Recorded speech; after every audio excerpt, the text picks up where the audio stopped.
Good morning, everyone. A very warm welcome to the MERICS press briefing on the forthcoming EU-China summit. One brief remark before we get started, please switch off your mics and your videos during the presentations. For the Q&A, you can, of course, then switch it on. But first of all, very good morning. From my side, I am Claudia Wessling, Director Communications and Publications at MERICS, and I will lead you through today's session, for which we have brought together 3 of our experts working on EU-China topics. I will introduce them to you. First of all, we have a few technical pieces of advice here on the slide. How it will work in the Q&A that we'll have after the presentations. This meeting is not confidential, so this slide is not correct. Everything that is said here is, of course, on the record so that you can use it for your coverage. Should anything that colleagues want to say in the Q&A be off the record, I would just ask my colleagues to make that clear together with their statement, but basic rule, everything is on the record. Let me briefly introduce the colleagues we have here today. Abigaël Vasselier is with us. She's the Director Policy and European Affairs, Head of Foreign Relations Program at MERICS. François Chimits is an analyst in our economics team. He's a financial expert working in our economics research team in Brussels. And Stec is also a colleague from the Brussels office, analyst focused on EU-China topics. Welcome, everyone. And let me briefly just tell you how we proceed here today. Colleagues will give brief inputs of around, let's say, 5 to 7 minutes. Abigail kicking it off. And afterwards, after about 20 or 25 minutes, you will have ample time to ask your questions regarding the forthcoming summit. Ursula von der Leyen and Michel are arriving in Beijing today, and they will sit together with Chinese President Xi Jinping. They will also meet Li Qiang for the summit, and there is a lot of difficult topics to discuss. Extremely tense times in relations between China and the EU. So we're looking at a meeting that has a lot of ground to cover, both in politics and economics. I am not getting ahead of anything here because it's my colleagues who will introduce you to what's going to happen at the meeting and how we assess the situation between China and the EU in the political and the economic sphere. Abigail will kick us off with a few remarks on what the EU expects from the meeting. Then Greg will follow up with a few insights into how the Chinese side moves into that important summit. And last but not least, François will give us a bit of detail on how economic relations between China and the EU currently stand. Okay, and that said, I would just hand it over to Abigail. The floor is yours.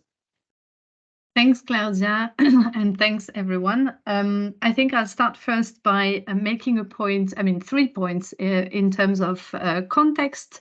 It's the first in-person summit since 2019. The leaders are going to Beijing, and while this could sound trivial, it's actually not. It does mean that going to Beijing allow them to have access to the Chinese leadership and to have more access than they have had over the past years. So the last summit, I think the meeting with Xi Jinping lasted not even an hour, and this time there is substantial time with the Chinese leader. And that is not trivial because Xi Jinping is responsible for different things than Li Qiang when it comes to the bilateral relation between the EU and China. In terms of context for the European Union, this visit followed the trip of President von der Leyen in April to Beijing, where the main focus was to explain to China what European de-risking was about. She made 2 speeches, and that's the context for her. One speech was at the end of March, where it was a very strong speech where she opened a space to leverage China and then went there to explain de-risking.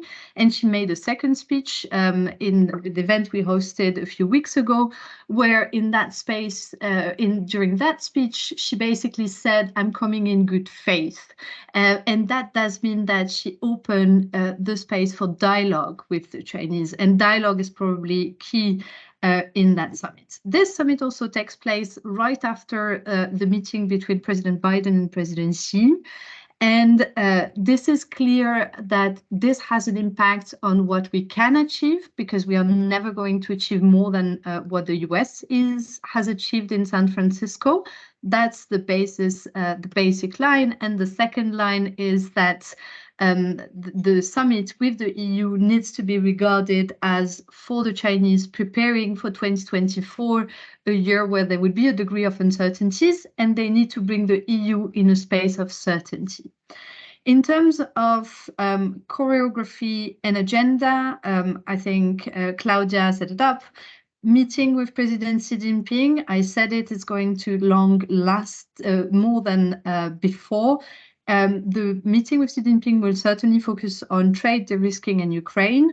And the meeting with Qiang, which is the traditional EU-China summit, focus always on bilateral issues. And this means the bilateral agenda covers both trade and economic issues, but also global challenges, and look at the question of cooperation, but is also there to deliver tough messages, such as human rights. This is the place for that.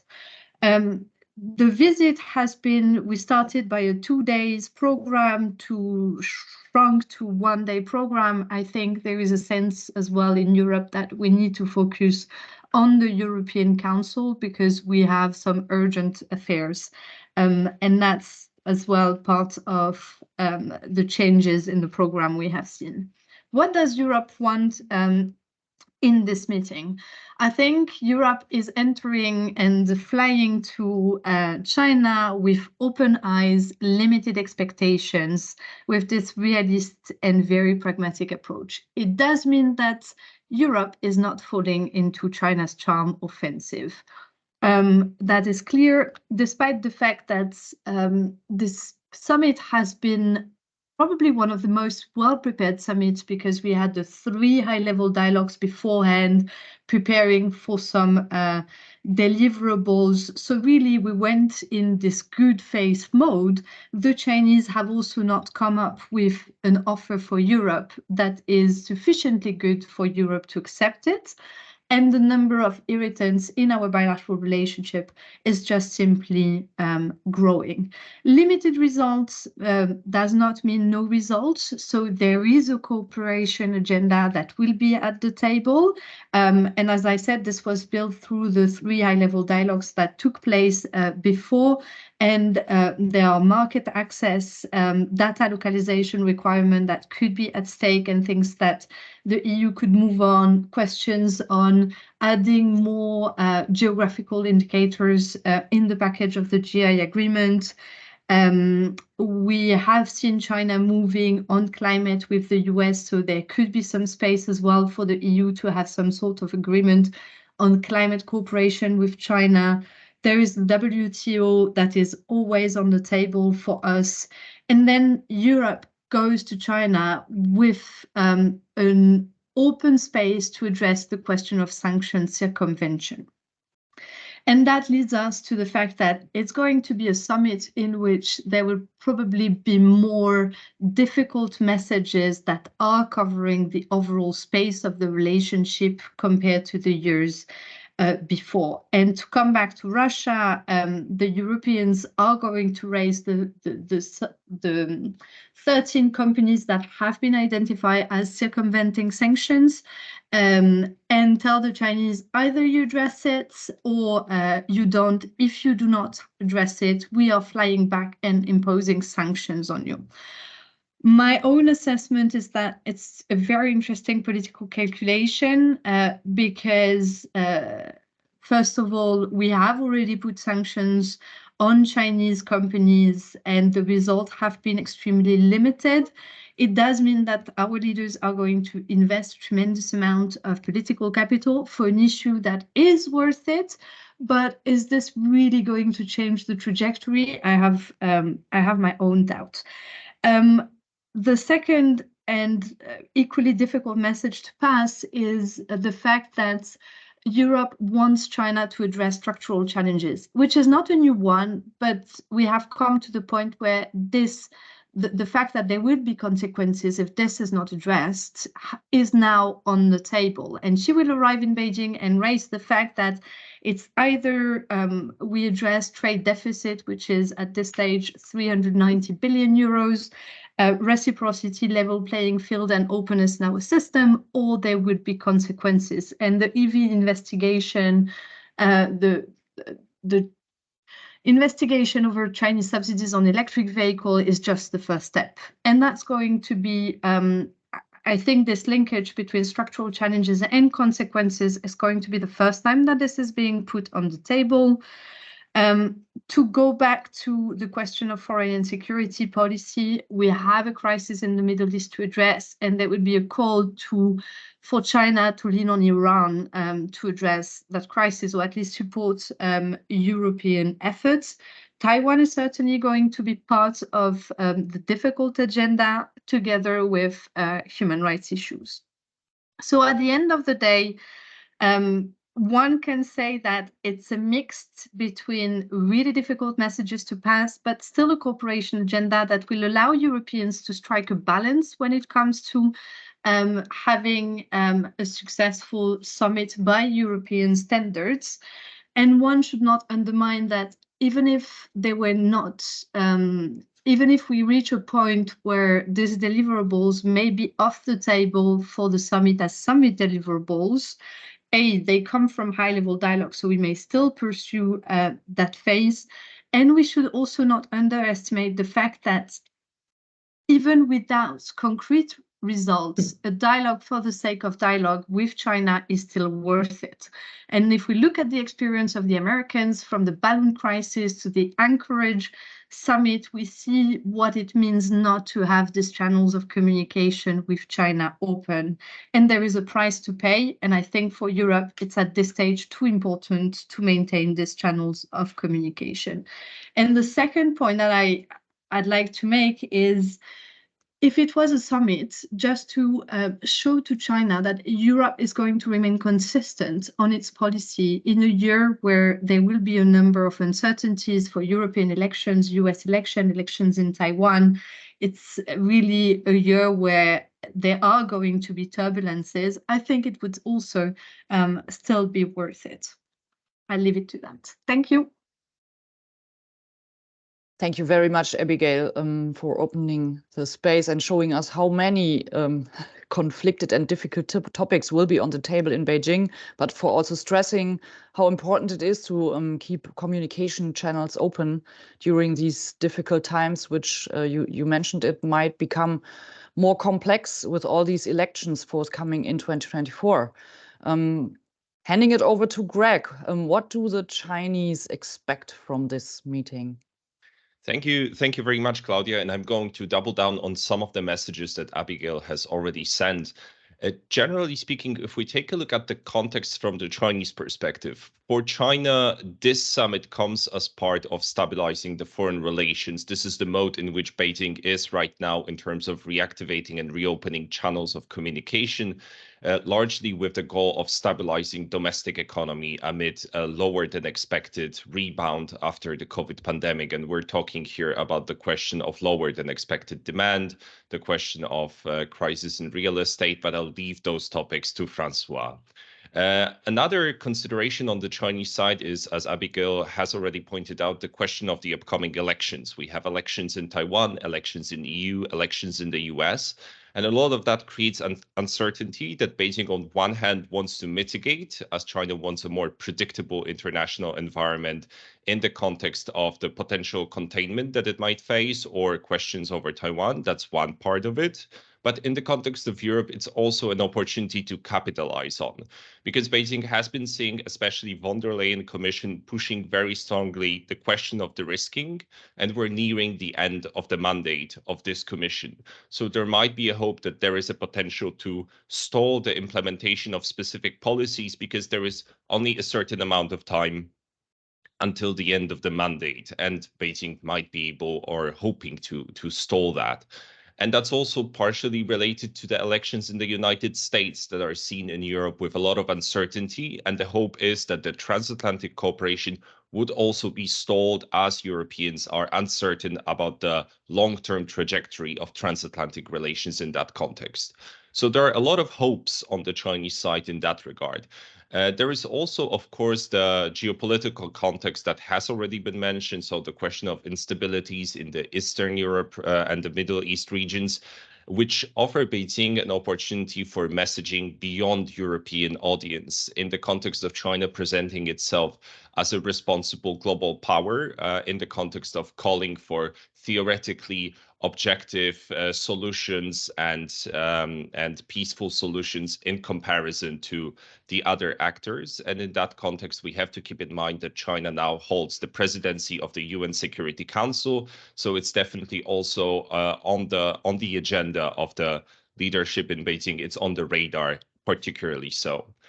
So in the context of EU-China relations, first maybe to get a little bit of a long-term goal overview within which this summit falls as a part of the building block.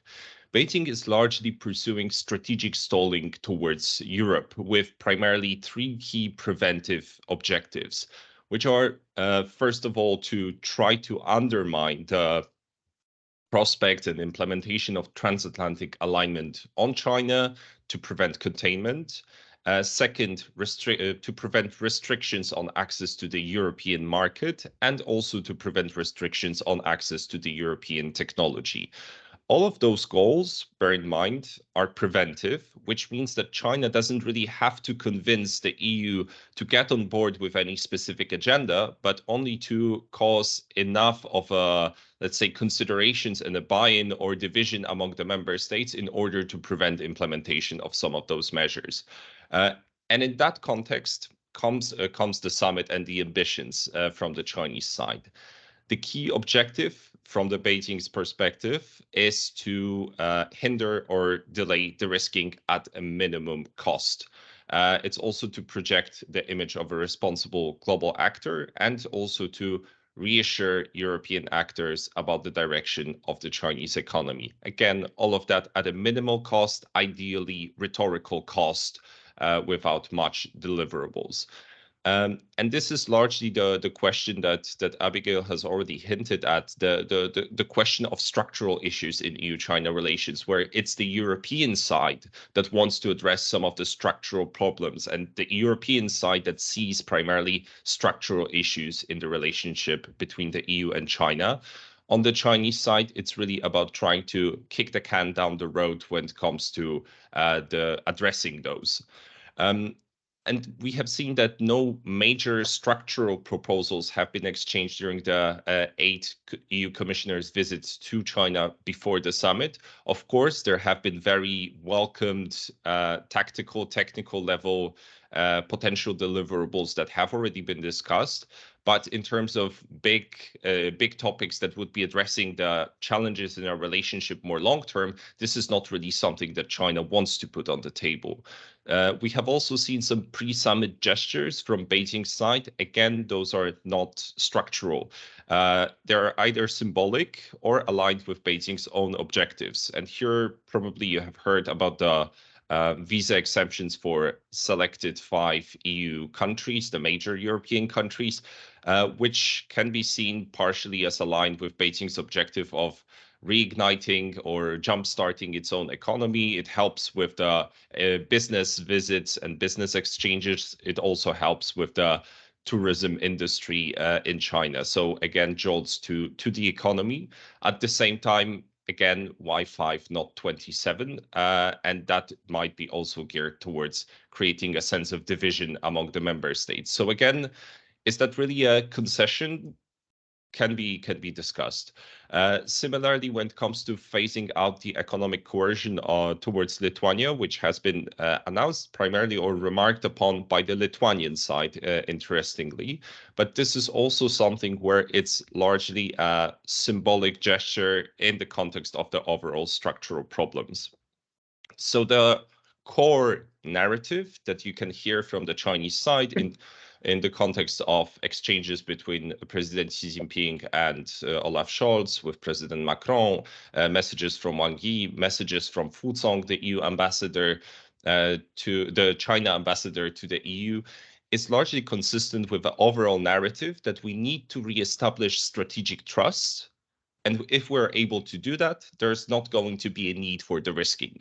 The question is how to reestablish strategic trust. And this is not something that China really answers beyond the fact that we should be talking more to one another, as if that magically fixes the issue. And we do have to keep the channels of communication open, of course, but in terms of reestablishing strategic trust, that would require real action on issues of high concern for the European side, especially. And moving to the next slide, please. So what can we expect from the EU-China summit? Well, largely, if we take a look at the trajectory of the summits over the last years, and especially under von der Leyen Commission, definitely we shouldn't expect a joint statement. This is not something that is likely to be on the cards. From what we've heard, it's possible that even the Chinese side, as the host, decided not to propose a draft joint statement, which also shows the level of let's say, tensions still surrounding the EU-China relations. So largely the summits have been evolving from putting forward the positive agenda and positive deliverables towards more of a damage control mode. And this summit is likely going to come in a similar way, where it's going to be a platform for some messaging from one side to the other for the open conversation. But in terms of really signaling a new direction in EU-China relations, quite unlikely. As Abigaël has already pointed, and so I'm not going to get into that, the question of potential tactical deliverables are on the table. Let's also see whether in the end of the day, the decision will be that the summit is the right format in the context of also geopolitical considerations on the European side to put those more tactical, technical level points on the table. It is unlikely that Beijing is going to budge on structural or strategic issues, whether that's market access, the question of overcapacities, Russia, question of human rights. So this is something where we're probably going to see EU-China relations continuing on the current trajectory. It's possible that from Brussels' perspective, this summit, as it is largely going to be about the de-risking, the European side trying to convince China that we're either going to have a serious discussion about and progress on structural issues, or de-risking is going to start to be implemented in terms of usage of policy for those policy tools that have been introduced in that context, and on the Chinese side trying to diffuse it. So that is really going to set the tone and agenda for EU-China relations until the end of the current EU mandate, also in terms of Beijing's estimation what they should expect. But that will largely depend on the performance of China's economy, but that will be the next story. Thank you, Greg. Handing it over to François directly. François, you come in. Thanks a lot, Greg. Excellent transition. Good morning to everyone. So first of all, very quickly, what does that mean, a slower China for the Europeans, both directly in the negotiation and in the short to medium term? Before jumping into the consequences of a slower China, just stopping for a minute on exactly how much of a slower China we have in front of us. First of all, we want to underline that this slowing China is not yet and not in the foreseeable future, in the short term, China in crisis. What we are seeing from the numbers, especially the October and the November economic statistic, is that the growth deceleration seems to have plateaued and that we are witnessing the beginning of a small rebound. Nothing extraordinary so far, but definitely a reversion of the trend that we were witnessing since the middle of 2023, where the post zero COVID rebound was a short-lived one, and we were facing again deceleration and pressure on the Chinese economy. Now, the other important element is that the slowdown was largely a self-inflicted one in response to Chinese policy measures and reforms to get the Chinese economy on track for a new development model, one that is less addicted, less attracted by real estate and infrastructure, and one that is more focused on efficiency and innovation as Beijing desires. For what we are seeing, nevertheless, still is that there are more stimulus being announced, and so we do expect the rebound to continue in Q1, even though this is exclusively driven by policy measures. The underlying factors of the Chinese economy remains rather weak, be it the domestic consumption or the eagerness to invest of the more private, the more entrepreneurial dimension of the economy. Now, coming to what it means for the European, many of the things we are going to mention here have already been witnessed in the past few months. And first of all, a slower China is, at least in the short run, a more accommodative one in bilateral engagement. And we have seen that typically in the rather mild reactions by the Chinese authority to the flow of irritants from their perspective than the Europeans have rolled out in the past month. Obviously, the electric vehicle investigations comes to everyone's mind, I suppose, here. But behind that, you have had 4 other opening of new trade investigation on Chinese products entering the European market without any clear reaction by Beijing, which is not the traditional response on that end regarding those measures. On top of that, you obviously have had more high-level access for European counterparts, both from the political sphere, but also from the business community, and indeed that generates positive engagement to which the Chinese authority are more prone to, and obviously a little less so far political sensitiveness when it comes to the traditional orange line of Beijing when discussing economic matters. On top of that, the other big pillar, I would say, of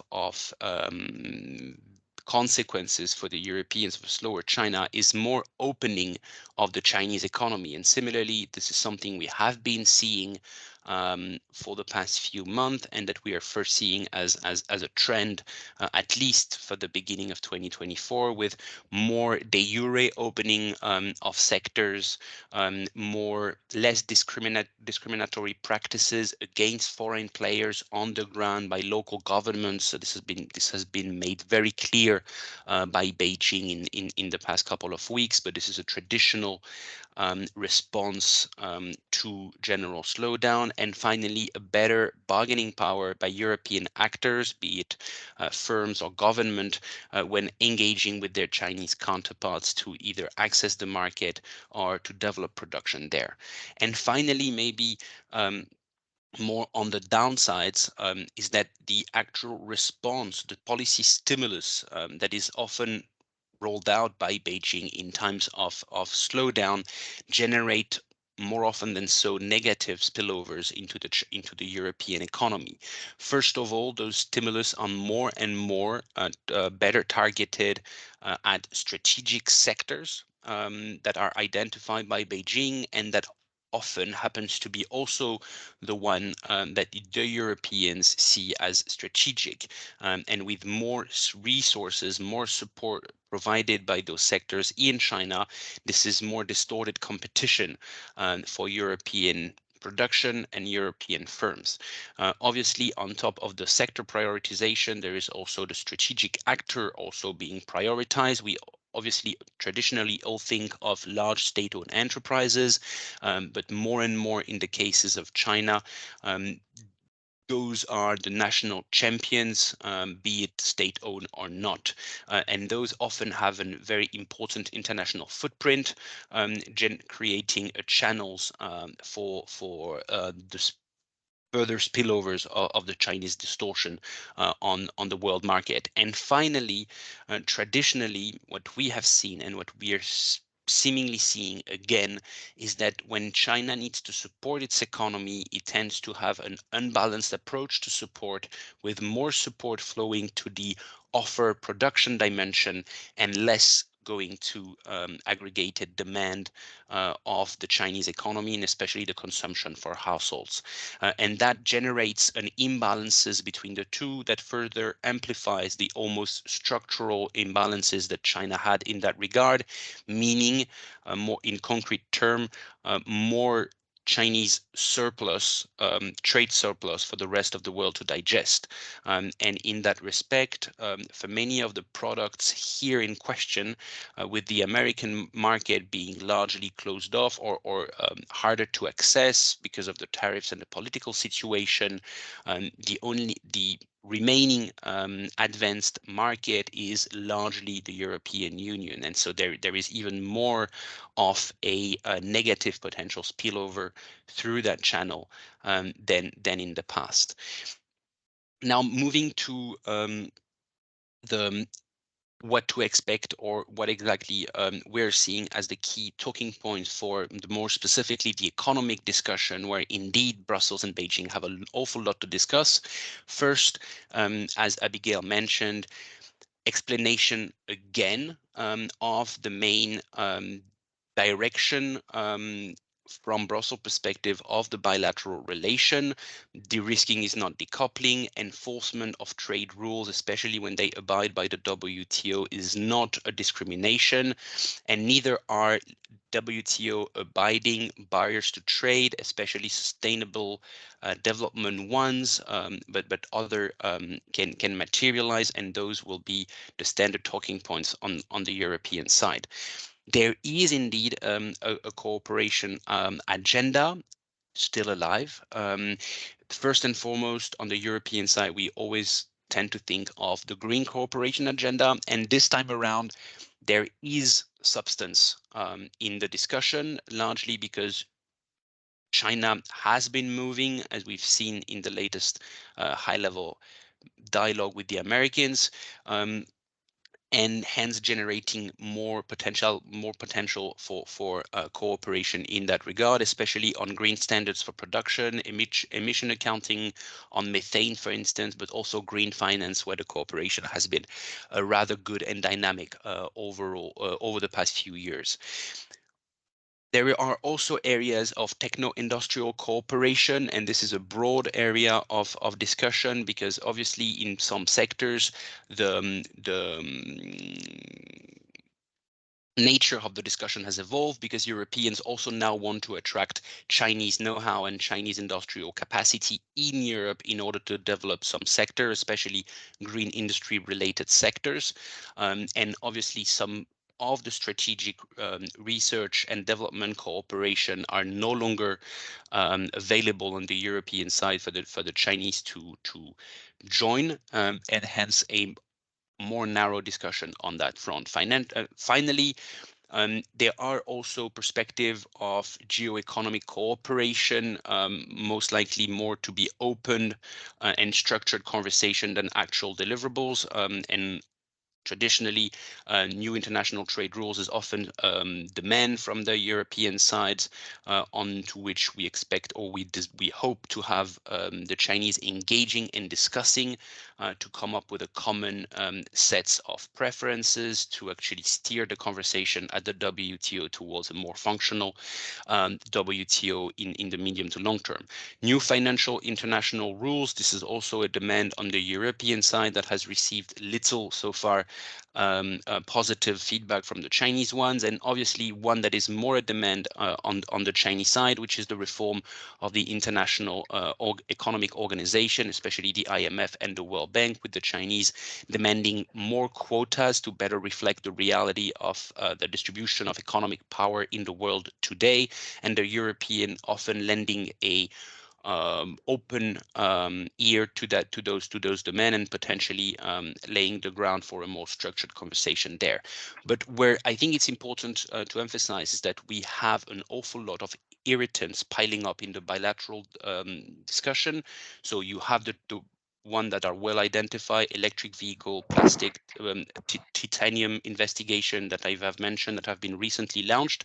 But you also have more looming, with a lot of discussion in Europe regarding what to do towards the incoming flow of Chinese products in the solar industry, in the medtech, in the wind sector, but also in the steel and aluminium, as part of our conversation with the Americans also.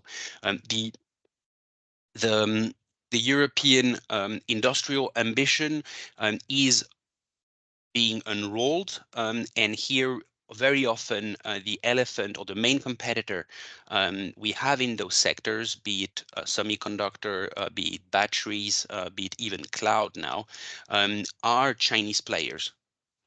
And so here, indeed, when those ambition materialize, it's likely that it gets a little more confrontational with Beijing. And finally, the sustainability development standards, the green ones and the more human rights ones. We have the carbon border adjustment mechanism that is now set to be enrolled fully by 2026. And this is likely to stifle Beijing in some ways, even though it can also create interest on the Chinese side, as we have seen with the opening of the technical working group on the matter, because China is likely to be confronted with similar sets of challenges in the near future, meaning carbon leakage, to which indeed a carbon border adjustment can be a good solution. Obviously, the battery regulation and the critical raw material regulation, creating further green standards to access the single market, are likely to create friction with the Chinese side. And obviously the forced labor regulation that is still being discussed, but for which we have potential landing zones coming in the first semester of 2024, has strong potential side effects on the bilateral discussion. And trying not always to end on a negative note, this is one of the good reasons we need to discuss, and one of the good reasons why the absence of concrete deliverable, we're not absolutely necessarily on the economic files, means that nothing constructive has been generated during that meeting.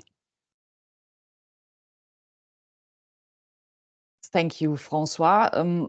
So thanks for shedding light on a few of the economic issues that might be on the table there. And we see quite a few of irritants here, especially in your last bullet points. Thanks for all this detail. And also by Abby's and Greg's presentation, we can see that we are in for a difficult meeting.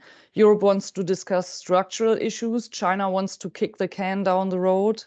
But still, keeping dialogue open might be important, given that the situation is so complicated. Thank you all for now. We will stop the recording here and move into the Q&A directly, because we are a bit over time already.